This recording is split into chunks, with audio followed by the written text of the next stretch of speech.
बिस्मिल्लाहिर्रहमानिर्रहीम। सबसे पहले मैं शुक्रिया अदा करता हूँ एम जमशेद रफ़ीक बल्ख साहब का कि वो अल्लाह की रहमत को और अपनी आँखों की ठंडक बिनते हव्वा को लेकर फ़ातिमा सिलाई सेंटर पर तशरीफ़ लाए, और उसके साथ अपनी भाभी का भी शुक्रिया अदा करता हूँ जो तशरीफ़ लाई।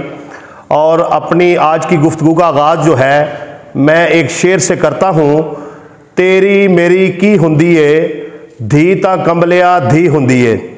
ये प्रोग्राम बिनते हव्वा की 6ठी सालगिरह की मुनासबत से रखा गया है, और बिनते हव्वा अब एक नाम नहीं एक तहरीक बन चुकी है, आलमी तहरीक, जिसका मकसद ये है कि हम आलमे दुनिया में जो है एक मैसेज देना चाहते हैं कि बेटी भी वैसे ही मुकद्दम और मुकर्रम है कि जैसे बेटे का मुकाम होता है।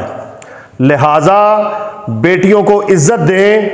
वो लोग इस्लाम से दूर तो है ही, वो इंसानियत भी से भी दूर हैं जो बेटी पैदा होने पर शर्मसार होते हैं और जिनके चेहरे जो हैं वो स्याह पड़ जाते हैं। और अल्हम्दुलिल्लाह अल्लाह ने मुझे भी 2 बेटियों से नवाजा है। एक का नाम फ़ातिमा और दूसरी का आयत फ़ातिमा रखा है।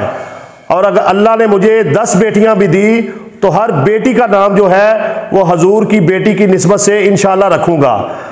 आज के प्रोग्राम का असल मकसद ये है कि जिस तरह से हम लोग अपने बेटों की सालगिरह करते हैं, बेटों को प्रोटोकॉल देते हैं और बेटों की हर खुशी को सेलिब्रेट करते हैं, वैसे ही हमें बेटियों की खुशियां भी मनानी चाहिए और दुनिया को एक पैगाम देना चाहिए कि हम हकीकत में नबी करीम सल्लल्लाहु अलैहि वसल्लम के उम्मती हैं, जो अपनी बेटी हज़रत फ़ातिमा की आमद पर उठ के खड़े हो जाया करते थे।